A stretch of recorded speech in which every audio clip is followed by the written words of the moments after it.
If you don't deal with shame, the root of your suffering, we're going to be band-aiding on top of a lot of stuff. It is such a huge driver for so much of our unhappiness and feeling trapped. How do you see things like triggers? For example, incompetence. Successful people have less tolerance. And I was like, oh, so it's okay to be or lack tolerance to incompetence and laziness. What's your process when you see incompetence like that? People in this space are purposefully trying to profiteer from others' pain, knowing the snake oil they're selling will never make them better. I feel very responsible for my audience. If I'm asking someone to spend $25 on a book, I really want them to have a really good experience. I feel responsible for people. What's your process for shame now? How is it different from, say, 6 or 7 years ago? I just think that everybody needs to understand what shame is, where it may come from. People don't think there is a chance of being without shame. The cure for shame is... Hello, everyone. Welcome back to another episode of the Life by Design podcast. On this week's episode, I talk with Annalie Howling. Annalie is a globally sought after and renowned speaker, performance coach, trauma specialist, relationships expert, and EMDR specialist, and also the author of the highly successful Unapologetic, Unshackle Your Shame, Reclaim Your Power. In this week's episode, expect to learn about becoming unapologetic, moving through shame, self-compassion, the importance of holding space, jealousy, and much, much more. Enjoy the episode. Annalie Howling, welcome back for round number 3. Yeah! Times have changed a They fair have, bit. my God. They have. Do I get a prize, by the way? Can I have like Well, you are currently number 1 on the leaderboard for most attendance. Okay. 3 rounds. No one else has hit 3. So that you deserve like a gold star or something else, which I'll put in the mail. But at this stage, you're the only person to make it 3 times. Congratulations. Thank you, babe. I love that. A lot has changed from round 1, Mm. which I wish I had dates on me. I should have before, to round 2 and now round 3. How would you describe the evolution of oneself since last time we spoke, which I feel like might have been, don't know, 15 months ago, something of that sort, maybe longer. That's a great and amazing question. I love a little bit of reflection on a Tuesday morning. What do I think has changed? Everything and nothing. You've just had a baby. And the way I describe it, people ask me what's changed. I'm like, well, I'm completely the same person as I always was. I like the same things and I don't like the same stuff, but yet absolutely at the same time, of course, everything's different now because of her, because of her daughter, so it's like, that's how I describe it is, I've evolved I've birthed my book that's out in the world. So that's, I think impacting people and doing things. I definitely am more rooted into who I am, and a bit like Mary Poppins, the winds are changing, babe, and I can feel it. Like something is keep stuff away. I was just away last week in Ibiza with some really great girlfriends of mine, and all of us were talking about it. Like I feel this big call to kind of just be a bit lighter, like live a bit lighter. Like I'm feeling like, Mary comes along and does her thing, Mary Poppins, and she helps people. And then when it's time to go, because they're all right, the wind changes. So that's kind of what I'm feeling right now. The wind's changing. Is there an element of becoming unapologetic and you do it in such a strong manner that you need to remind yourself of the lot, like because you are so good at speaking to it, and I would assume it evokes a lot of emotion in people who potentially are looking at past stuff and just the way that you speak to it better than anyone. Does that bring some heaviness to it, of which you need to balance that with the lighter stuff? Sometimes I think, to be honest, the heaviest stuff in my life is probably like the day-to-day work. So it's doing the one-on-one sessions with clients. And so doing like the EMDR work and going through people's trauma, which is obviously like, sometimes I hear some of the wickedest things that I could never have imagined would be possible. And I think that's so dark sometimes, but I feel very privileged in that I'm the person that's able to help them in some way be in less pain. So I think because of that, and because these things do exist in the world and I hear about them, and there are these amazing human souls walking around with this, not even a burden, just like genuine, terrible shit that's happened to them, Mm. that in some way I get to bear witness to and try and help them through that. It makes me much more YOLO, because it's like, fuck, there is some really awful, terrible, shitty shit in the world. And we can look at the news and all those sorts of things. And it's like, I think it does make me a bit more naturally unapologetic, because I think, well, there really is no time. There really is no time. And, I'm getting older, I'm 44. My daughter's growing up. We have an amazing dynamic. Like, I don't want to waste a single second not being myself, because that is the shittiest place to be, is just trying to do anything other than being you. And that's the most anxious I've been and stuff as well. So, yeah, I think it's a bit of a mix of, I see some really, really tough stuff, and it kind of reminds me of being in that place myself. And then I just feel very grateful, I guess. And I want to grasp every opportunity that I'm on the other side of that now. What was the last time where you felt yourself being apologetic or even maybe anxious where you found yourself not being you? That's a really good question. I'm pretty good now at reading situations that's going to come up for me, something that I'm really not going to enjoy. But I mean, there's been apologetic for being me. Probably. I'm actually struggling to think of a time where I felt apologetic for being myself. I think I've had a lot of frustrations where I feel like I haven't been understood, is what I would say. That's what's coming up for me. Like, the publishing process wasn't very easy. That was, a lot of, everyone says this, the actual writing of the book was a joy. The getting it out into the world was very difficult. And everyone's like, anyone I speak to, they're like, every publishing house is the same, doesn't matter where you go. But I mean, it was almost gaslighting at one point. Like, they're saying to you, oh, we're going to do this and we're going to do that. And it just did not happen. You're like, here are the receipts. Like, you literally meant to be doing this. And it became a very negative experience for me. Like, I was just away again. A friend of mine lives on the island, and she was like, oh, how does it feel? You got your book out there. And I'm like, I feel really grateful that the book's out there, but I'm honestly still a bit scarred by that process. I was Mm. so burnt out. It was so, like, kind of negative getting it out there. Like, some people really pulled through, a lot of people didn't. I think we're going to come on to that as well, like people close to me and around me. And it got me into that horrible space. And you speak to this so well, that kind of, well, I'll do it then. Well, I'll just take over, like, in almost that like hard masculine, which is very Mm. from my old corporate life. And I used to do sales, and I know how to do it, right? So it's like, roll your sleeves up, leave it to me.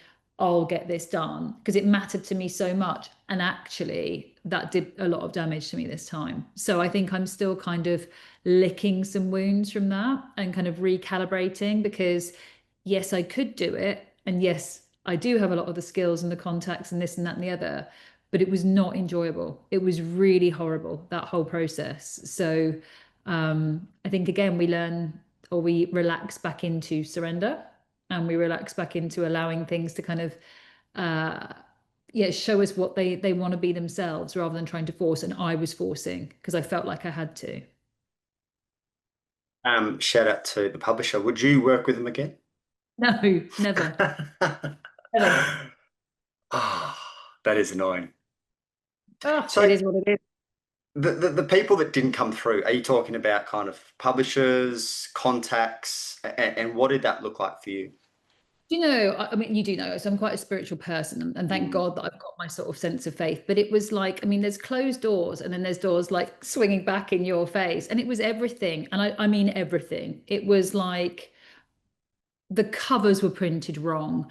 Then they got sent late somewhere. Then they got to a hotel that had sent them to, and the hotel had given them out to someone else. I mean, it was everything, to the point that you're like, this isn't right. Like, is there some, like, is there some other thing that I'm missing? That there was so many things. I mean, every single point that went wrong. Like, there was something recently even that I asked for something to be produced, and I've got this fantastic new PA working with me who's amazing.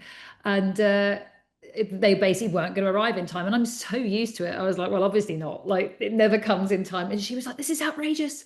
How can't this be happening? I'm like, babe, I'd actually be amazed if it did happen. Like, I'd be more shocked if it did. I've become sort of so used to it not occurring.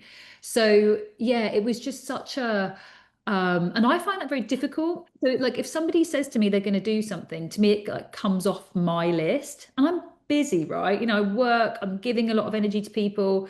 Not that no one else is busy, but I'm single mumming. I'm trying to be with my kid. That's the thing that upsets me the most. It takes my time away. Mm. That really upsets me. And especially when it's something so frankly easy. And at that time, I could have done it. When I said I could do this, and they're like, no, no, no, I will. I'm like, cool. But I had capacity then. So when it doesn't happen, and you're like, I have no capacity right now, and now I've got to do like all of this stuff, I find that very difficult, shall we say. So yeah, it was not, I'm still kind of coming out of the recovery, the other side of it. So things will be very different the second time around, very different. And here's the thing, I've learnt, I know all about it. I know how the industry works. I didn't do it before. No, it's one thing writing a book. It's another thing learning an entire industry, and like even starting the proposal to kind of what do I need to ask for in my contract with my agent? What will we ask for? Like, how much do I want to be involved in the publicity process next time? At what point am I going to have triggers with them being like, these things need to happen at this time? So I am now an educated client, which I wasn't before. How do you see things like triggers? Because the type of people that we are, we're constantly working on what is this for me? Where's my opportunity for growth, healing, expansion? But say, for example, incompetence. How do you move with that? And the reason I ask is when it comes to incompetence and laziness, I have rage. And I've done my shadow work around, I've done my healing, etc. And I still like I just can't tolerate it. And then I saw something by Jesse Elder. I don't know if you've crossed paths with him. And he said something along the lines of successful people have less tolerance. And I was like, oh, so it's okay to be or lack tolerance to incompetence and laziness. So I found myself more at peace on his side of things as opposed to, oh, maybe I should go deeper because I haven't found peace with incompetence and laziness being kind of two that stand out for me. But what's your process when you see incompetence like that? I mean, worryingly, I'll probably do it myself. So, like if it's something that I can then take on and do myself, I'll probably be like, well, I don't want, especially if it's my name on something, right? It's my name on a book cover, or it's my name on socials or something, and if it's like, that's my reputation. So if I have an opportunity to try and do something to better that, then I'm going to try and do that. And also because I feel very responsible for my audience. Like if I'm asking someone to spend $25 on a book, I really want them to have a really good experience. I feel responsible for people. Like that might be the one thing they do to better their mental health. That might be something that they're, willing to invest in me. I want it to be really good for them. I don't want it to be some crappy, half-assed, not thought about it thing. Or, I really want to put things out there that are going to positively affect people. So yeah, my go-to is I don't tend to get maybe triggered by that. I have got a few hair triggers that obviously doing the shadow work on, but wouldn't normally be that. I think I just, everyone's got their own possibilities, trajectory. Some people are going to take it, some people aren't. The thing I probably struggle with more is the entitlement and the lack of a. Mm, So it's one thing if you don't know, I don't know everything, right? Right now, I've had to spend the last couple of years really doing the book, learning publishing. So that's what I've been learning and working on and understanding. What I haven't been doing is probably reinvesting in my um I loved going on courses for me. I haven't done something new, say, to add in, or even been able to go on a retreat for myself. I haven't been able to do any of that, right? So could I say that I know everything right now? Absolutely not. You never should say that. But the thing that I struggle with is this, like, you have to be able to take kind of not even criticism, just have a conversation. And I think that's where I struggle is when people are just like, no, it's this and it's because of that. And you're like, but I don't really feel comfortable with that, or I want to try this, or, and then it's just, "Oh, can we try something else? Because these aren't kind of showing, or the results aren't there." And it's like, meh, I told you that. And I'm like, wow, if there's no learning, and that's the thing with coaching, and you'll know that there are people who are uncoachable, and they are the ones that if it's like I don't know, oh hey Blake, you didn't get that report to me on Friday like you said you would. And if you were like, oh, do you know what, my bad, Annalie, like had a bit of a sleepless night, I'm really sorry, I'm going to do it this morning, I know it's late, do you mind? I'd be like, it's all good, babe, like, but just let me know next time. If you were like, well, it's not my fault because I did ask Jane to get it over and she didn't, and then I asked Bob, and then it was because of this, like, that is when someone has no sense of accountability, no acknowledgement whatsoever for their part in anything. Even if they don't agree, even they're like, well, I think you set the wrong deadline, that was a bit tricky on reflection, but like just to take nothing, I can't, that's probably more, I haven't really got a lot of time for that because we're just going to get nowhere. And so it's like a fruit machine. I'm going to keep putting like, pound coins in this slot, and there's just no point. So it gets to the point I need to save my money and my energy, because we're going to get nowhere. How do you go in a coaching dynamic with that? Because I recently have felt the need for a big level up just in terms of my standards. That I just found creeping in. I don't know how I let it creep in, but I noticed that it was creeping in. So I was like, all right, I've got to kind of get this because these things have frustrated me, accountability being one of them. Do you set a framework from the start? Do you pull people into line? Is there, like I'm getting to a point, two, three strikes and we're not continuing if this pattern isn't going to kind of move forward. Do you find yourself with a handful of standards and agreements that you're looking for when it comes to long-term client?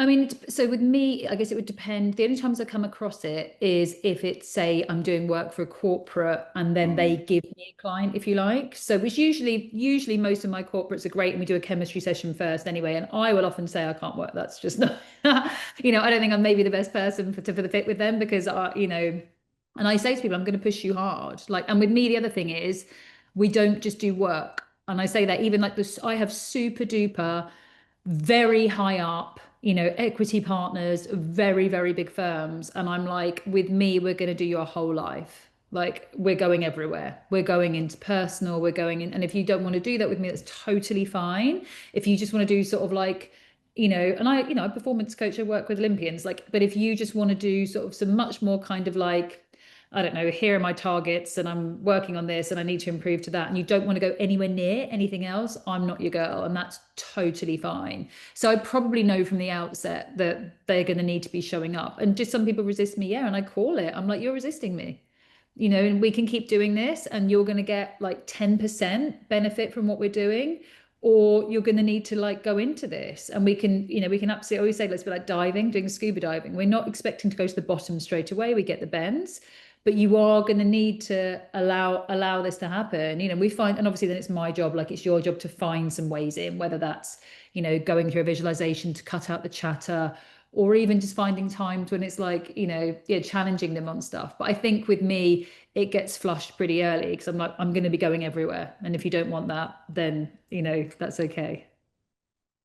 One of your posts, which I think you referenced Oprah, you can't be friends with anyone who has a hint of jealousy or envy, even if they've voiced it to you. I want to unpack this because I found it fascinating. I've got a couple of things to play with here.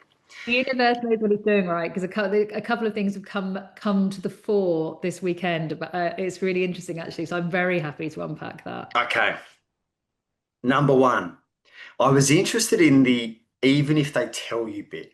And the reason I say that is it feels different, and I'm interested in your experience as well. It feels different to me if someone was to step forward and say, hey, I've noticed jealousy or envy coming up around A, B, and C. And I actually had a mate on a podcast, I think his episode was out last week, who stepped into that and was kind of talking about jealousy and envy in my relationship with Shani and what we've kind of created in the first 4 or 5 months with Frankie. I was like, oh, that feels different for me. And then there's another case of jealousy and envy, which I want to explore in a second, that is very, very different. But give me your take, and even in your personal world, how that's shown up, whether you've got certain boundaries that you think about when it comes to friends, like what lens do you look at when it comes to your own friendships? Sure. So, I mean, I kind of love that that guy said that to you, but he also knew the source of it, it sounds like. And he was sort of, I hope, assume then going to lean into some of that. Mm, So let's just say I felt jealous of, I don't know, let's just say I'm not feeling so good about myself physically. And then I'm with some friends, and then I start feeling a bit jealous. And it's like, well, that's on me because I haven't been taking care of myself. What's the feeling? I'm feeling this. Why is that? 'Cause not been looking after yourself so well. What's the add-on? It's a bit like the uncoachable person. If someone's just like, I am jealous or I've got this, it's like, okay, it's a bit like attachment styles when people are like, well, I'm anxiously attached. It's like, okay, but what are you doing to move towards secure? So again, this is this lack of accountability, lack of acknowledgement. So, jealousy. So I had a friend, this is amazing, because I was shown a Substack they wrote this weekend that was absolutely like unhinged, insane lies. Like, I mean, could not be more opposite. And we all have all the receipts, right? So it's like, if you, wow. And Mm. I remember being at lunch with her, and she said to me, "You're the only person that I'm jealous of. I've never been jealous of anyone. I'm jealous of you." And I remember feeling quite uncomfortable because it wasn't in like a, it was not a compliment. And it made me feel very uncomfortable straight away. And I was immediately like, oh, like trying to make her feel better. Um, as if like, like straight away, I'm like, oh, is it something that I've done? Like, have I don't know, whatever. So what, she Like, didn't expand on it, or? no, it was like, you're the only person that I feel jealous of. And I was a bit like, and immediately I was like I wanted to get out. Mm. It was just like, that did not feel good to me. It was not said in a, Yeah, I can feel there the was no difference in hint, energy between there my. was no hint of Yeah. compliment. And also there was no because, or Mm. like, I don't know, it was just basically this effectively the statement was that she always feels great about everything and about herself unless it's with me. And I was just like, wow, okay. And I'm a very generous friend. And this goes into this newsletter I was shown this weekend, where like basically saying that hasn't got a close group of friends and had a lot of struggles in her life and never had anyone to help. And we were like, what about the time that Mm. did this, called your father, phoned your father to come and check on you, like literally couldn't have done more. And then yeah, she collectively group blocked us the weekend my brother died last year. So, you're just like, oh my fucking God. This could not be more, but that is the nature of people that are narcissistic, right? So Yeah. it's a story. It's so, but that was, and I remember thinking then, this does not feel good. So that's a kind of jealousy that, and also what, I'm being myself. So now I feel like I can't be me because apparently me being me is doing something that's not good or healthy for you. And I am very caring. So it's like, oh, what should I do differently or what can I do differently? Um, yeah, it was a really uncomfortable feeling. And straight away I was like, this is not good. And then like with me and my friends, like I was single for a really long time after my divorce, right? I'm just gonna give an example. And then, I'm holding out there, holding out for the hero, waiting and like maybe it'll be my time and like, and then your friend would meet someone and you'd be like, there would be a little bit of you, right? It's like, oh, wish it was me. But you're also so happy for them, right? A little bit of me is like, I wish it was my turn, but I'm really happy for them. And to me, that's like the friendship piece. And now it's me that's got the relationship that's amazing. I know some of my friends would love to have a relationship like I've got, like you and Shani, and Frank and your mate being like, I'd love to have what you've got, but also I'm really happy for you, and I Mm. want that for myself. So that's the difference, I think. But people that, so I've got another situation at the moment where, again, just me being blind to it all, really kind of had someone very close to me, like doing a lot together. And I believe in treating people well. So for me, if I'm asking someone to do something for work, or like you sit at my table, like, I'm not the kind of person that's like, and you sit over there, and Mm. I shall dine here and you shall eat a sandwich out of your room. Like, I don't agree with that. And I used to work corporate for years and years and years. And, if you're on a work trip, you wouldn't necessarily be doing these things. I really do believe in doing that. I've never been the kind of person that's like, you work for me, so you sit in a back room and like I'm the star of the show. I've always been very like, come and be part of my network, come and connect, come and enjoy. Like I say, it's a seat at my table in every sense, friends, my daughter, everything.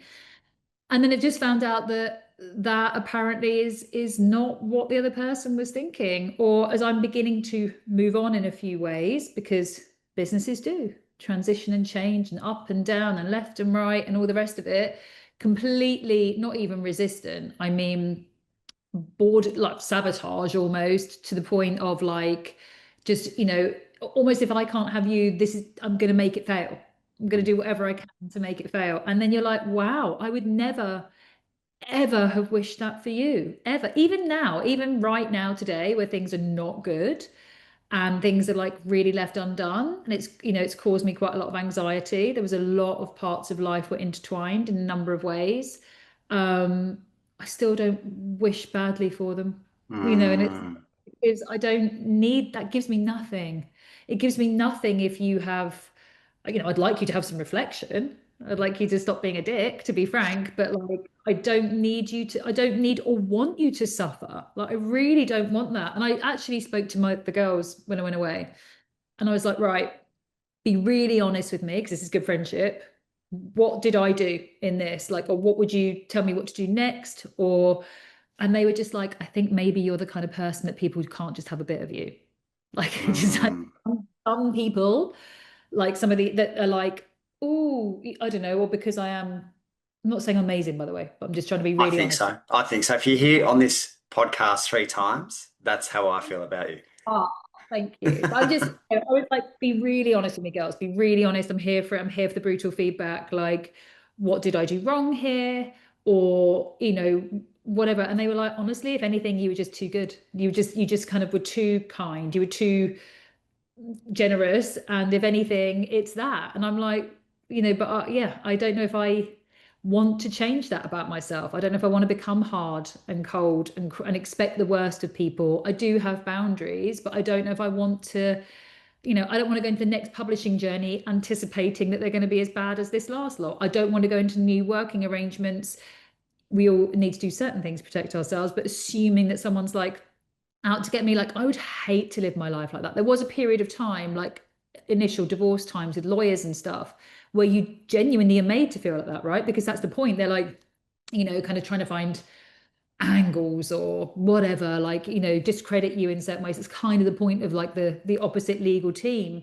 And it's a really horrible feeling. I remember doing some early like energy work with someone, because we'll do anything in those moments. And I am Yep. big on remember this lady who's really nice. She was like, there are people sending you bad vibes at night. You need to do this and do this and do that. And I'm like, I literally can't cope if you tell me that people are sending me bad vibes when I'm asleep. Like, I can't do anything about that. So it may have well been really well intentioned on her part, but I can't then be going to bed in my own home with my daughter, assuming that people are sending me like evil bad vibes. Like that was a step too far. So yes, it does happen. It seems to continue to happen. I think some people are a bit of a moth to a flame and they want the feeling of stuff, but that means they have layers of control or only, if it sort of works or suits them, maybe. And I just don't want to change. I Mm. want to stay open. I want to care for people deeply. I want to remain really generous. I want to believe in maybe it's a bit Disney of me, but maybe I'm a bit Snow White and I do my whistling and all the animals come and land on me. But I'd rather be like that than assume the darkness. Let me put a hypothetical to you, and you can run it through your friendship lens. Let's say, for example, you're having a baby. It's Amber, isn't it, your daughter? All right. So you have Amber and you're having a great time. I know your story was slightly different, but you're having a great time. Say first 4 or 5 months, you're really enjoying parenthood. And there's a couple of people in your circle who might have previously had kids, might not have had as good a run as you've had, whatever it might be. They don't say anything but to you directly, but they're not enjoying the fact that you're enjoying parenthood. What do you do about that dynamic for you personally? Well, I'm sort of going to flip something back to you. Why would you want those people around your I daughter? don't. I So are don't. they? Why would you What's want our job? I believe when I had Amber, I'm sure you feel the same about Frankie and Shani, isn't she? Like that. There's a part of you that just anyone or anything that came anywhere near my kid, like energetically anything else, history we may share together. I can hold that perhaps you had a tricky experience. There's one rule for life, like don't be a dick. That's my kid. That's my baby. I don't want anyone anywhere near. I wouldn't have people there with a stinking cold, right? Holding my kid mm, because I'm sick. Same thing with your stinking attitude, frankly. I don't want that anywhere near me because there are challenges. As much as it can also be blissful, there are also some tough stuff, when they go through little phases or be a bit, a bit tired, and not every day is Disney. It can be a little bit challenging, but you're choosing to, because you did the work first, you're choosing to lean in and love. I don't want that anywhere near that perfect, beautiful, innocent child. And if they're not being supportive now, are they going to play a role in your life moving forwards? Are they going to be supportive moving forwards? Are they going to be a part of that um, narrative and that story? Probably not. Are you going to leave her with them for a weekend? Probably not. I don't want, I would, hypothetically, I wouldn't want, I wouldn't want them in the same room just with that energy of my daughter. Like, To your point, energetically, I don't want them in the same room. coming with a stinking cold, please don't. Like my precious baby, I'm trying to keep her lovely. You got a stinking attitude about me, about my partner, about my kid, about how we parent, about whatever. Please keep that out as well. And I mean, as you know, it's completely projection. Like, as you know, it's nothing to do with the two of you, it's other stuff. I mean, similar thing happened to me with divorce. And actually, a friend of mine, I was talking about it. She's amazing. And she said, like, when you're talking about it, you can have all these supporters and all these people that are so there for you. And, like, oh my God, the second it happened, with her, it was like the same day. She lived on the same road as some of these families. They literally would turn their back on her at like the train station, like the day she actually left. And the same for me. Like there were people that were so supportive and, like comparing notes and everything else. And when you actually do it, they are fucking nowhere to be seen. It's like tumbleweed. So I would say that people that also, I just always think it's a bit weird. Like, why are you spending all your time talking about me? Like, why are they spending all the time talking about you two? Like, really happy for you, love your love you in the bubs. Why are you spending all your time talking about us? Like, maybe have a little, plan a nice day out, go on a picnic, take up a hobby. Like, why are you spending all your time trying to sort of find something wrong with me? Because, and we all know why, because they think if they find a chink in your armor, it will somehow fix their own, and it ain't true. So, yeah, for me, let's just sort of speed up the process because it's fairly inevitable. I think where I come to, and I'm sure you've seen enough, Ashani, to see that we're slightly different in a number of ways. But I think potentially for some people, there's the understanding of their situation. E.g., I'm triggered because I might have had it, and the understanding then leads to compassion, and compassion then leads to, well, you're just doing it because you're traumatized or you had a bad experience, etc. I can understand that whole process and that whole thought process and still go, you're not coming into this circle. And I think that's where some people are like, oh, because they're traumatized, I'm going to allow them back into my inner circle. But to your point, to my point, understand, sorry that you might have experienced hardship during your, you know, postnatal, postpartum period. And I'm sorry that that was hard for you. And in my inner circle, I want people who can put aside whatever they're going through and experience support for when Mm. things are working, and also be by one's side when things are like, that's a key fundamental of my inner circle. I did a post last week and it was about cheating, being cheated on. And I was like, it's not because they've got an avoidant attachment style or they had trauma as a child, it's because they are a bad person, Mm, period. Because I had a very violent childhood and I'm not a dick. mm. And you've had, and you're not there not being happy for someone that's experiencing joy. Like I think I listened to something, it's like even it was like even grief makes joyful moments painful. And I think that's the point, is that people that aren't perhaps dealing and processing with maybe the grief of not having the experience you wanted after having your baby, I can hold space for that. I'm really sorry. I'm happy to talk to you about that. What I'm not happy to have is you then trying to take my joy because you didn't have it. It's like when they get a bit bigger and it's like you don't want to play, you never play with that toy, but someone else is there and you won't share it. That I'm not here for. I'm not saying the door is closed, but just right now, please don't bring that into our environment. And again, like the jealousy, use it as an inquiry. Why am I feeling jealous of Blake and Shani and Frankie? Because I felt like I didn't get it. Okay, that is actually really shit. And I should have had that, and that's really bad. Maybe this is an opportunity to go and dig into finding something out about me, or maybe I need to do something else in this moment so that I can feel. Maybe I'm actually feeling a bit insecure about another area of my life. Maybe I don't feel like I found my purposeful work at the moment or something, and that would really fulfill me. Maybe I need to go and get over myself by going to volunteer somewhere and helping other people through PND because I've got the best experience of it. I had postnatal anxiety. I had it really badly for about 3 months. And it was horrendous. I mean, it was really horrendous. Like my brain would skip stages, like in a really, like I've got the buggy, pram, I'm on the road, there's a car is in the buggy, she is dead. Like that was my brain. There was no stages in between all the time. It's quite common. I'm driving the car, cars around the corner, car is in the back of the car, she is dead. Like it happened loads and it was for 3 months. And then I found some things that I think were affecting it and I dealt with it. And thankfully, it was a fairly short period of time, but that did absolutely sort of, take me away from some of these things. Is there any part of me that's begrudging you or Shani not having that? Of course not.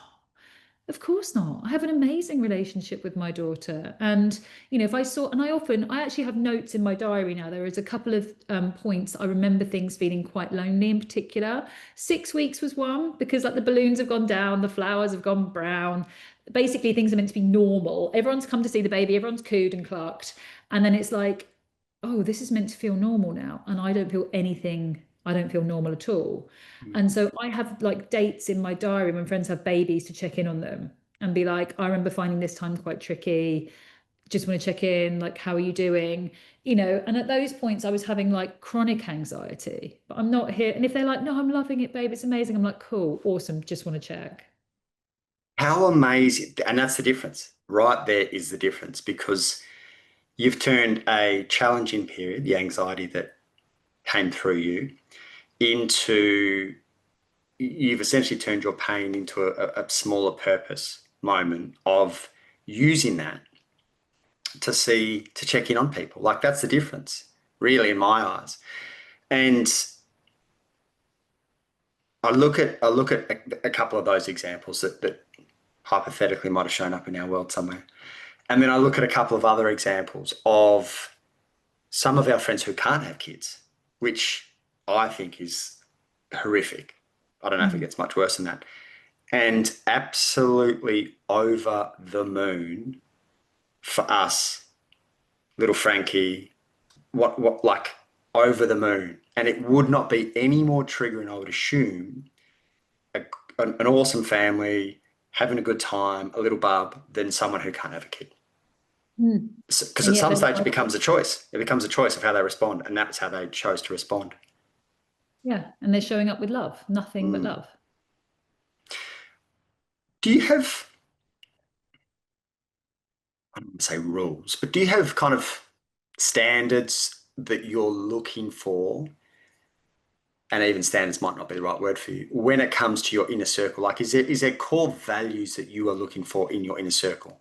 I feel like I've heard you speak about it before. If they can't absolutely support you when you're up and about, if they can't support you when you're absolutely down, that's a no-brainer. I've got the same one. But have you got a couple of others that you really think about your closest knit through the lens of? Yeah, so I have to feel like I can be completely myself, and that has to be like all ranges of it. So, like say Mm, up and down. So, my daughter is involved in that.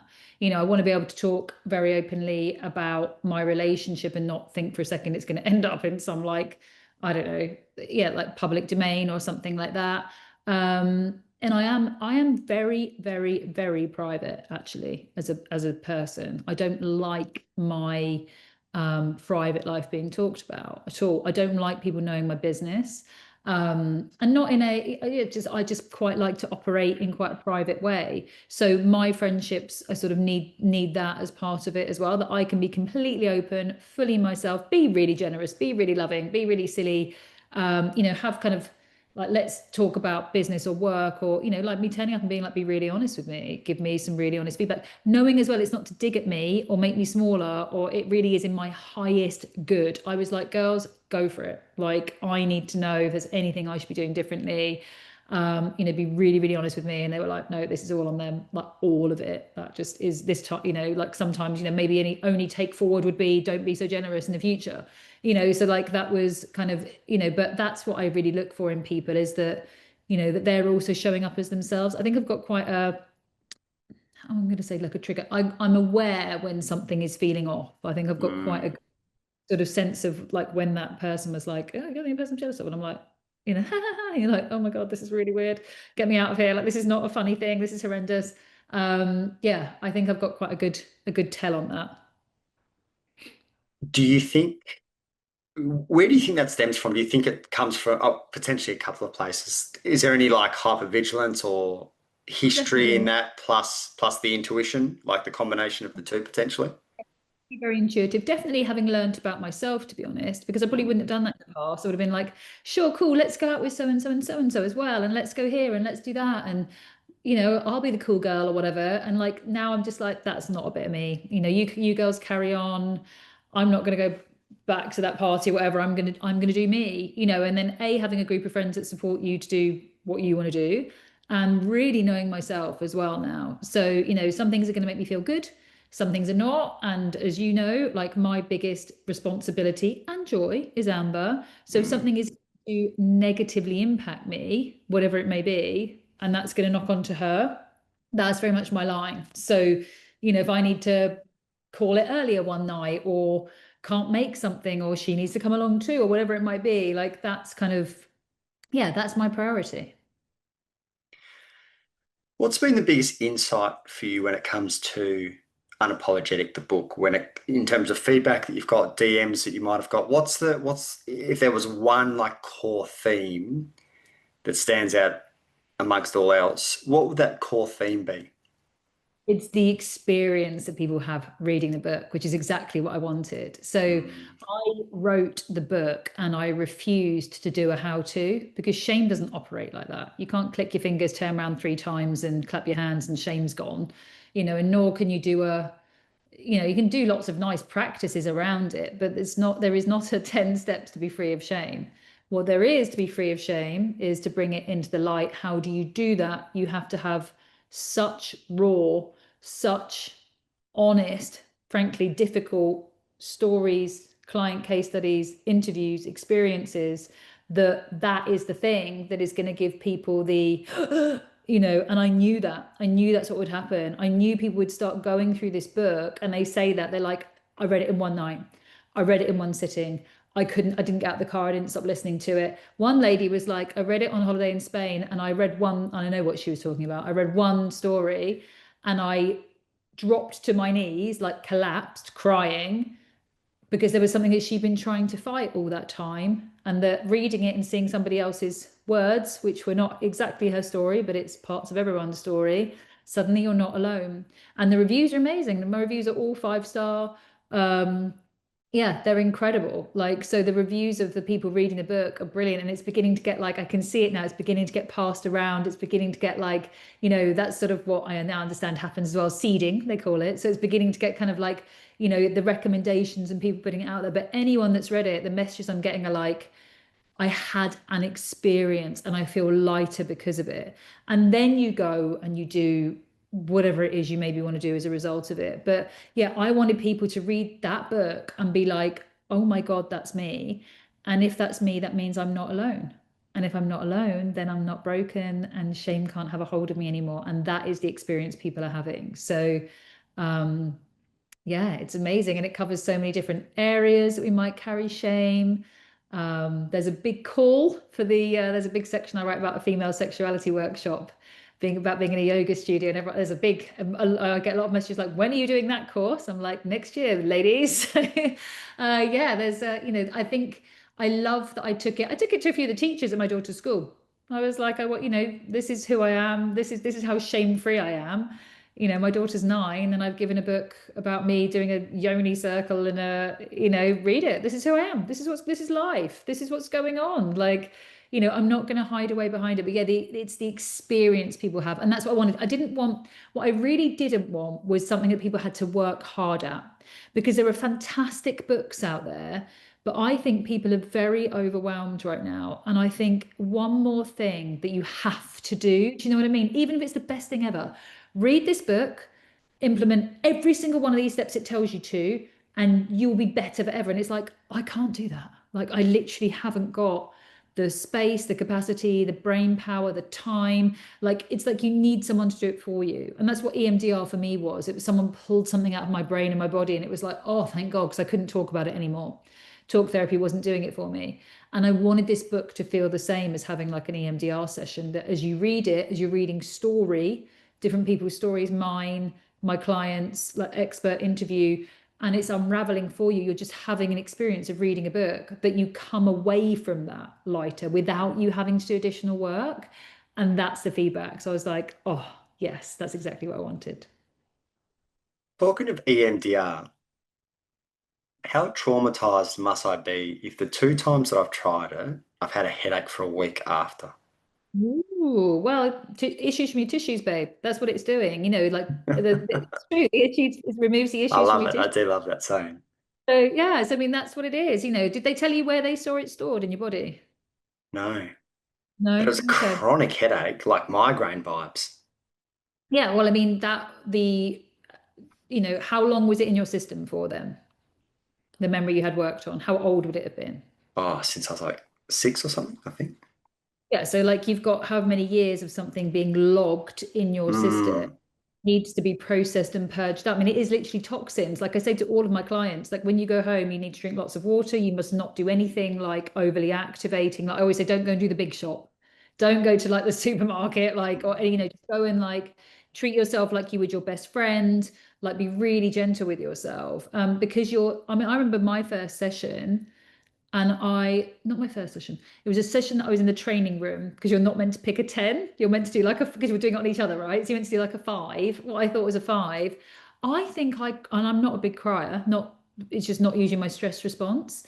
I reckon I cried like pretty much solidly for 2 days. And I wasn't even sad. It was just overflowing. So you having the headache, it just had to come out. It was just a purge. mm. Um, so yeah, how I would say that's more to do the length of time it was in your system, and that's just your body's response probably to purging. Have you seen anything of that sort, like a headache for a week, or is that a pretty gnarly response? I'd say it's quite gnarly. I mean, typically 48 hours, you can either have like the deepest sleep of your life or you can have really funky sleeps. But I'm like, look, I'm a fan Mm, of it. It's either your subconscious is such that you need to de-junk when you're asleep and it's going to chuck it out, or it's usually most of my clients have the best sleep they've ever had. Like even people that can't sleep, they're usually like, oh my God, I was so tired when I left. I had this huge sleep. But I've seen so I watch very intently. So I do EMDR, but I blend it with other things. I think I've got quite a unique way that I do it because I've done so many different modalities for so long. And I won't do it online either. That's just me personally. mm, A lot of practitioners do. I won't because I'm opening someone up, which means that lots of things could be in there. I want to physically be with them to close them down before they leave my office space, right? I'd be a millionaire probably if I did it online. So we'll look for some technology where that works. But I have, but the other thing I'm doing is I am I'm watching them like a hawk the whole time. Their face, their jaw, their shoulders, their hands. I do a body scan halfway through as well. And I'm like, we then name it. I'm like, don't think about it. If it was a shape, what shape is it? Is it a friend or a foe? How does it feel? Like I do all of this. I do really somatic with them as well. Lots of people don't. And so we find, and then that will be located somewhere. I'm like, it might not be where you normally get pain. Is there like somewhere that's trying to get your attention? And they're like, yeah, because I had that experience myself as well. But I put in all these different things, like I say, from other coaching things that I've done to kind of like almost human, kind of get some like sense visual to what's happening in your system as well. And then you see it come out. You see people being like, oh, okay, it's changing shape, it's getting lighter, it's outside of my body now, because they can also then relate to that experience. But yeah, I've had people where they came in for losing a parent when they were, end of life. And sure enough, the pain is in that they've had since is in the hand or the wrist they were holding when they mm, passed. I mean, I've had so much stuff like that one person had where her abusive father would always have his hand on her shoulder from a child, like kind of controlling, and it was like always, had a pain there come through. So, oh, so many different things, so many different things. And then sometimes, because I'm a little bit spooky woo, I'll have someone come in and say something, and I'm like, I'm really sorry, but I need to just ask you because I just feel like I've got a hand around my throat. And I felt like that since the moment you've walked in. They're like, yes, actually, it wasn't just a fall, there was an attack mm. before. Like, right, okay. It's fascinating. Um, Shane, so you mentioned that kind of briefly a couple of times. What's your process for Shane now? And how is it different from, say, 6 or 7 years ago? Hmm. I think having been in relationship with shame for the book, I lived and breathed shame in every I was using it as a lens to apply to everything, and every interview that I was doing, and every, client case that I was revisiting. I'd obviously done the work with these people, but I was revisiting, and like kind of doing it in their own words, and to do it all legally as well, the stories and those sorts of things, and then my own. And I genuinely believe this. If you don't deal with shame, which is the root of your suffering, you you know, we're going to be band-aiding on top of a lot of stuff. Now, a lot of these things can work, it absolutely can. But if you're someone that continually struggles and suffers, if it's something that you don't understand why you're making certain choices, if you're maybe struggling with some kind of addiction, but any kind of behavior that you find shameful, that you don't want to talk about, anything that you think you're going to be rejected for, and therefore you have to mask with perfectionism, or your anxiety is trying to control something, or how you're viewed, it is such a huge driver for so much of our unhappiness and feeling trapped.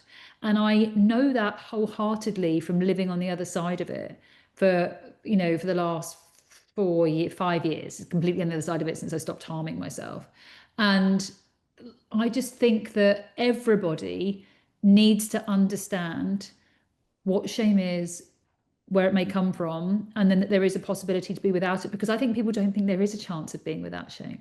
I think people think that they know that they're feeling ashamed of something. They wish they could be different. They wish they could make different choices. They really do try and do things. They'll try and take on a course or try something out, or I don't know, whatever it may be, like try and work on your anxiety, or do one of these really long books with all these steps and really hope for the best and try and become a better, human through that. But if you haven't got a handle on your shame, you don't realize where you're trapped. It really is like this cage that we're trapped inside of. And so much of society is geared up to keep you there. So many, like one of my most hated things, and thankfully it's losing a bit of popularity now, is like the morning routine. Like Mm.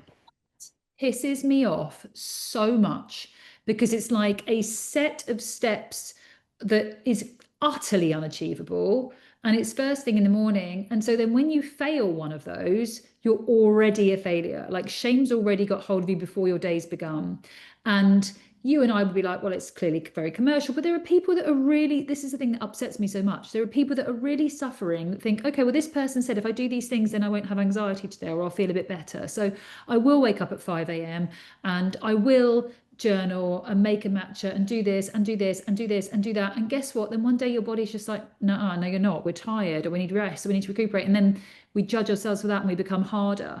And I just absolutely hate that there are people that are in this space. I always say that, like, if I was buying a new house, I kind of expect to be mugged off a little bit by an agent. I expect him to him or her, give me a big spiel. And, I sort of half expect that I'm being sold to a little bit. I think it's abhorrent, and I know too many people that do it, really big names as well, that people in this space are purposefully trying to profiteer from others' pain, knowing the snake oil they're selling will never make them better. And I cannot be with that. And that's the reason that I wrote the book. And that's the reason I wanted to focus on shame, because honestly, if you get a hold of that, and if you get hold of the big weedy root that is shame, which you can, and you pull that out, everything changes from there. Like you become free in an instant. Do you still have a little bit of anxiety here and there? Maybe, but you've got so much of a better understanding of you. Do you keep people pleasing? God, no. Do you have a good sense of yourself? Do you judge yourself because you're, fawning at times? No, you understand why. Like, and you may still prefer not having confrontation, but it doesn't make you a bad person. And like the conversations we're having, something isn't feeling right in one of my friendships or dynamics. And I don't necessarily dislike the people, and I wish it could be different, but also I have enough knowledge of myself that this isn't healthy for me right now. And you can look at these sort of trends and things and go, I can see that maybe one of those things would be nice for me, but not all of them. And I have enough sense of self that I know what is and isn't going to work for me. And so that's like, for me, why I want us to have this conversation about shame, because it's the missing piece of so many people's puzzles. So for you now, obviously, as you said, I think you said it's been 4 or 5 years that you've been processing it. Do you have a process yourself that you go through? E.g., you notice it in your body, maybe you journal on it, maybe you sit with it. I'd be interested in your thoughts on the importance of bringing someone else into it and how much shame can actually be moved on your own as opposed to speaking it out. Like, what's your kind of step by step? And I know you didn't do a step by step in your book, but like in terms of your own process, what does that look like? Sure. So I'll tell you what I do now, and then I'll give the audience something that they can do themselves. So my process now, like we do know each other. We've never done questions beforehand. Any other interviews ever, I say that I won't read the question. I don't want questions first. I'm not going to read them. I won't go off a script. I'm not being difficult, but this is basically my form of recovery because if I need to see something first, that tells me that there may be some shame. If I don't want you to go near a subject area, there's nothing off limits with me, right? Nothing. Mm, So if there is, to me, that could mean there's now there might be something secret that I had to sign a contract for. That's different. yeah, But yeah. like, but same with friendship, same with my relationship. If there's I might be processing something is one thing. I might want a bit of time to try and be skillful how I talk about it. But if there's something I'm not showing up and telling my really tight circle or my boyfriend, or I'm saying to you and sending you a list in advance of like, don't go anywhere near this, and this, that means I've got shame to me. Great call. Really I, good call.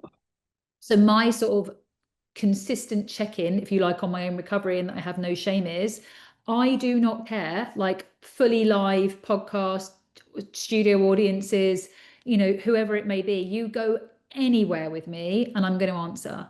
Like I have no shame. Now, if that starts to change, then that tells me that's an indicator that I need to do something. So if you were like going near a subject and I was like, ooh, I'm feeling some really big resistance to that, just like if I had a jealousy feeling, that's information to me that I've got to go and just sort of clear out a closet a little bit. How would I go about that? Depends on what it was. I may go and speak to my therapist. Likelihood is with me right now probably means I'm not doing enough, almost like self-care on a certain area. Probably means, like I say, that something has not been getting the attention it needs from me. Maybe there's a bit of a boundary thing that I need to put in.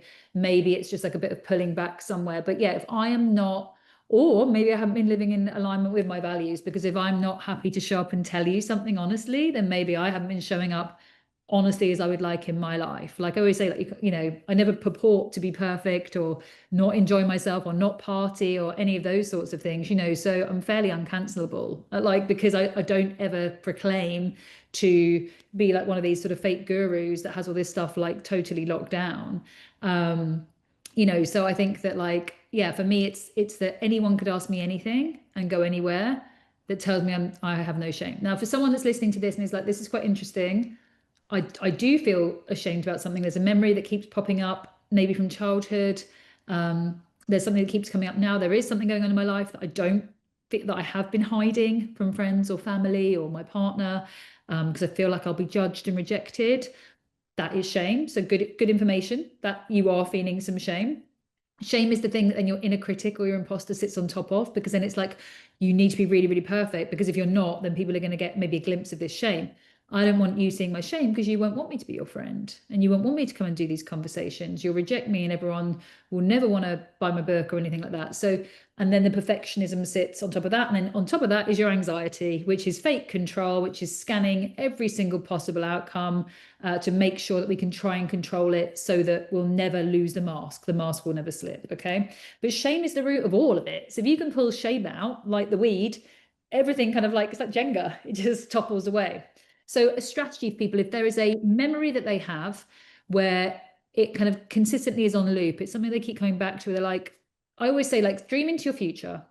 And as you have the dream into your future, if something from your past litters it, like drops in, oh, I really want to have a job where I travel the world and give talks. And it's like, oh, but you can't do that because do you remember like when you got laughed at when you were trying to speak in front of the class that time? Or even what if everyone knew that you'd had that affair with so and so? Or what if they found out that you were really like this or you were really into something else? Like those sorts of things, that's shame. Okay. Mm. So go into the memory. If it's a childhood memory, if you can connect your inner child, great. If not, if you've got your own child that's that age, perfect. The age you were in the memory, friend's kid, niece or nephew, any of the above, right?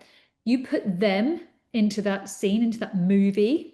Let's go for reading in front of the class. Very common one that I have with a lot of people that were made to read in front of the class that either had undiagnosed dyslexia or neurodivergence or just were shy and found it difficult, or they were mocked by a teacher. Like, I always find it really bizarre now that people went into grown adult people went into caring professions to mock children. Like, it's incredibly common.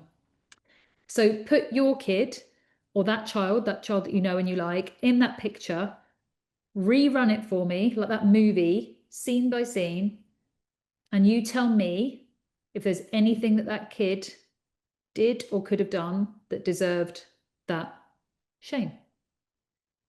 And the answer is no. And if it's grown-up memory, maybe there's something like an assault. See, I have an awful lot of grey areas, right, in inverted commas. Oh, but I had a drink first. Oh, but why did I send a message? Why did I reply to a message after? Why did I let them kiss me after? I'll tell you why. You were fawning because you were so terrified. That's why the fawn trauma response kicked in. But there's so much shame held by the fawn trauma response as to when we placated our aggressor. There is so much shame held there. I write about that all in the book. So again, run that scene, but you put your best friend in that scene. And you tell me if they did something wrong by having the drink first, why they would have replied to the message or returned in advance, even after a horrible experience, why they would have done that. And again, is there anything they should have done differently? And the answer is always no. The reason this works, the cure for shame is self-compassion. Brilliant, Annalie. Hooray, well done. Self-compassion, cured shame. Reason that's tough, we talked about it earlier, because we can have so much empathy for other people. We can be like, oh, but they had a tough childhood, or gosh, that sounds really difficult. You don't deserve any of those tough things that have happened to you. It's so easy for us to cultivate empathy and compassion for other people. It's very hard for us to do it for ourselves because we nibble away at our bank of self-compassion with self-criticism. That's, again, it's shame. Shame makes you criticize. Oh yeah, but if only I hadn't have chatted back. If only I hadn't have done this. If only I hadn't have done that night. We blame ourselves still. So the reason it's really difficult for us to, like I say, to have that well of compassion for self is because we criticize ourselves. When you put a friend or a friend's kid or your kid in that scene, you only have compassion for them. You rewatch that movie as many times as you need to with them in the seat to be like, there is nothing they could have done differently. There is nothing they should have done differently. That should never have happened to them. That's the difference. Do you find yourself, whether it's a therapist, your partner, friends, do you have a go-to? And did you previously have a go-to that didn't necessarily work? And what I mean by that is I've been in a number of different shame circles in different contexts. And it's one thing to say no judgment. There's another thing to watch someone's body contract or get uncomfortable with what you say. And I think I said this to you either on the last podcast or the first one. I envision you being able to hold a really good space, which is quite an amazing skill set because there's not many people. I know probably 3 therapists, and I've had a lot, that can really hold everything. And I would have tried 15 or 20 in my time, and then a handful of friends. So it is an amazing skill. But do you have a go-to, and has that kind of worked not so well for you in the past? I'll give you 2 that didn't work because it's really interesting you say that. And yeah, I'm very, very, very conscious about how I create the spaces I do on my retreats for that exact reason, because we're going to be unpacking something that is, fundamentally the thing that you least want to do. Now you're like, oh, but you came on the retreat, of course you want to do it. It's like, yes, and we need to go again, like the scuba diving, we need to go into this kind of gently, but we're going to go there. But I'm going to make sure I do it in stages and over time. I do it in a really specific way. It's actually very beautiful.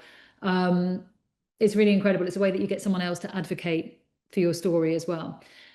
I've had it done twice. I remember being in a room and as often happens, it's such a paradox. It's often easier to say something in a room of strangers than it is to your support group, right? So that's what's amazing about retreat as well. I remember being on one, and it was actually the first time I think I talked about self-harming, and I used to pick at my face till it bled. I think it was one of the first times I ever mentioned that. Now, the practitioner then said, received it, but then immediately went, okay, well, tomorrow, because I used to be very self-conscious of the marking, right? The scarring. Tomorrow, we're going to challenge you to come with no makeup on whatsoever. And I was like, no, that was not what I was ready for. I've literally just, and it's not a vanity thing. I've only just out of my mouth said, I've been self-harming for, I don't know, 5 years. I've got marks all over my face. This isn't a sort of fire pit. Like I'm not crossing the line. I've just managed to say that I believe I'm self-harming. 'Cause it'd been a very subconscious thing to get my head around to. What I was not prepared for was to walk through central London to this studio. Like I wasn't there. And thankfully, I had enough about me that I said, and they're like, will you, and in front of the group, will you accept that challenge? Will you accept that challenge? And I was like, I don't know yet. And I think they knew enough to kind of go, okay, back off. But, and then to other, so that to me doesn't work. Like if someone's willing to give you that, you have to just hold it, and kind of, and the thing that someone's expecting as soon as they splurge up shame is they're expecting judgment. They're expecting to be shamed. They're expecting to be rejected. So the thing for me that then was, okay, great, but now you've got to do this. And if you don't, it was like, whoa, I just can't. And like I say, thankfully, I had enough about me. And having led circles myself, I was like, I'm not going to say I'm going to do it because I don't think I want to. And that actually took a while longer for me to repair my skin to then feel confident to not wear makeup. But like, that's my choice. I remember a therapist that I was going to during the breakdown of my marriage that I remember having, this is amazing. So I remember having some conversations with him, and at one point, so I'm trying to explore whether it's the right thing for me to do to stay in the marriage or not, right? Therapy, typically speaking, meant to be non-judgmental spaces. At one session, he turned up with basically the Gottmans, how to make your marriage work. And I was like, I feel like this is a bit opinionated. And I'm like looking to him, I'm like, do you think I should save my marriage then? Is that what you think I should do? And he's like, well, I just thought you might find this interesting. It wasn't like, I don't know, it wasn't like the untethered soul. Well, it was sort of, absolutely no judgment and let's explore. It was literally like basically save your marriage. And then I remember I was talking about an event, and he knew one of the people I was talking about was someone quite high profile. He's a really good friend of mine. And he was like a bit of a fangirl. And he was like, oh my God, blah, blah, blah. And I was like, is this actually a safe? I was like, do you know them? Like, is this a safe place for us to be having this conversation? Anyway, as you can imagine, and again, thank God I knew that wasn't appropriate or right or whatever. And so I was like, this is not the right fit for me. And then I got my amazing therapist who is in my book, who's incredible. And I have the first reflection, her notes about when I was self-harming in my book. I waived my own right to anonymity that my therapist's files are in my own book from when I was self-harming, because I wanted anyone to read it to be like, if you're thinking about reaching out to somebody, she didn't judge me. I mean, that is her judgment. The notes are in there and it wasn't, so I found her. So that was great. And he reached out to me about 6 months ago and was like, oh, I see you're doing so well. I'd love for us to collaborate. It's like, what? What? You're the worst therapist ever. No. Like, yes. So it was just, those are a couple of times. I mean, I'm laughing about it. It also upsets me because unfortunately people are having experiences like that. And then they're like, therapy didn't work for me. And it really upsets me again because you've got these, people are desperately trying to do something. They've gone to therapy, they've taken the leap, they've done a thing to help themselves. And then you've got crap like that where people are very clearly holding an opinion and not in your highest good, very much in either theirs or something else. And I felt so judged in those sessions. And again, like in that workshop, when I, managed to say, and it was really hard to get those words out, and it was like very upsetting. And then immediately to be kind of given a challenge that I was nowhere near ready for. And it wasn't a vanity thing. Like, if someone was hacking at their arm to the knife, I don't think you'd be like, and come in tomorrow in a tank top.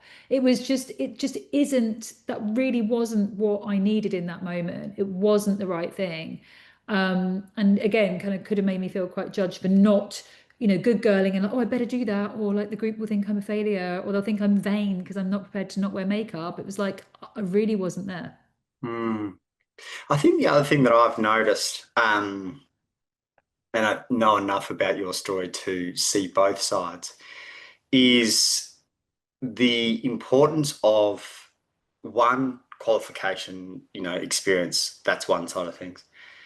But there's a level of depth that you can hold someone else in, not in the books that you've read and the courses and the degrees that you've got, but the self-experience and the lived experience that you've been through. E.g., the deeper that you've been yourself, the better you'll be able to hold other people. So I found that really valuable because I've worked with some well-qualified people in terms of studies, books, etc., but lacked life experience or life challenges who couldn't hold me in the depths and the darkness of my side of things. So I think there's a real amazing dance in someone who's well qualified and someone who's lived experience as well.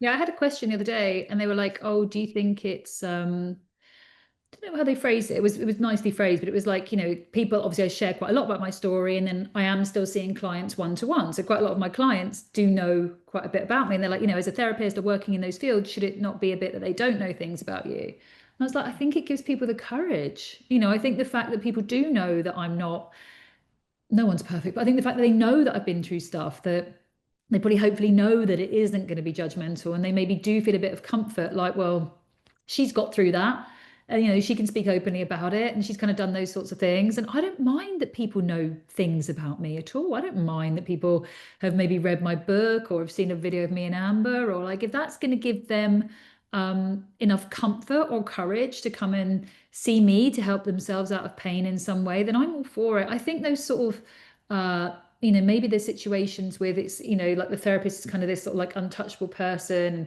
and they have no kind of personality and stuff. Like if that works for you, as in like you don't ever want to cross that boundary, then that's totally fine. For me, the best therapist I had, Pia, who is in my book, I remember once her being like, she literally, I remember a couple of times her being like, right, I'm going to speak to you just really frankly right now. And I was like, thank God, yes, please. And it was, and just like the most non-judgmental space. And she would sort of share little anecdotes and things. And that helped me more than anything. And again, it's all about us finding our own path. There is no catch all, but for anyone that is wanting to go and, people are very intimidated by doing EMDR because you don't know what's going to happen. And as much as I talk through it, it's still a personal experience, right, for everybody. So we don't necessarily know exactly the thing we're going to land on to work on. It can very often change. I have people coming in for physical accidents and then go, actually, my cousin molested me when I was 10 and I can't stop thinking about it. And we're like, okay, cool. We work with that. We work with what's here, and people are really afraid that if they open Pandora's box, they'll never put it back together again. And I think they think that's what EMDR is going to do. And actually, as you know, it's a completely different experience.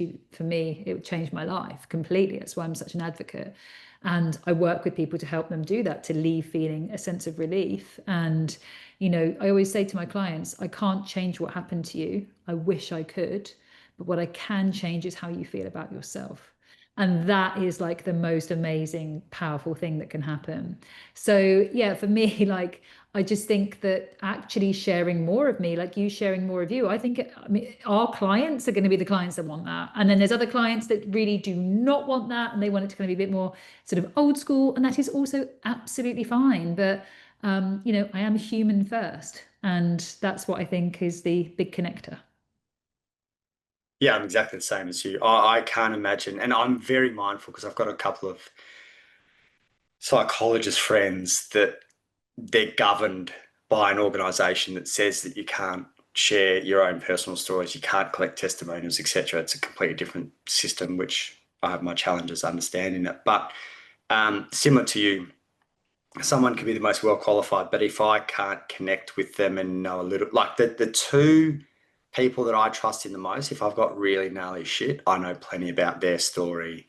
And that's comforting for me. So that's why I turn to those two in particular if I've got some really challenging stuff come up. So yeah, I'm the same as you. For those that want to find out more about you, the work that you do, get hold of your book. Where's the best spot to send them? Yeah, I mean, Audible, it turns out, is the breakout concept if they would like it on there. It's free on Spotify Premium if people have got it. It's me purring down the phone. And my brilliant friend Maya is the voice of the clients, who's a fantastic actress and been friends for a very long time. So she's awesome doing that. The actual book itself is everywhere that you would expect. Let's give Jeff Bezos some more money. It's on Amazon and other lots of other bookshops. He needs to repay some stuff after the wedding. Instagram is the best place probably to find me, where you'll find announcements of retreats and things like that linked, and you can book one-to-one sessions with me, whether that's online or in person. That's at Annalie Howling. And yeah, watch this space. There's going to be a few other things coming unapologetically. You're going to love it, actually, in the new year. My friend, round three, I think we started 4 years ago, something around that. And I feel like if we lived in the same country, we'd be like Get matching. I want to know that. What's that? Matching tattoos. I hadn't thought about matching tattoos, but now that you planted the Yeah. seed, we would probably be best friends, but it does make it a little bit harder on the other side of the world. Either way, I love staying up to date with you, the work that you do. Obviously, we plenty of little DMs along the way, but also just loved even watching your evolution from the first time that we spoke, and kind of the way that that podcast unfolded to where you're at now over the last 4 years, and just seeing that unfold has been amazing as well. So I appreciate you and the work that you continue to bring to the world, and the way in which you lead by example as well. Thank you, my friend. And I am happy for your happy. That's why we're besties, getting tattoos, and that's why I don't have to worry about you when it comes to being triggered by my happiness in the way that other people might be. That's a wrap, guys.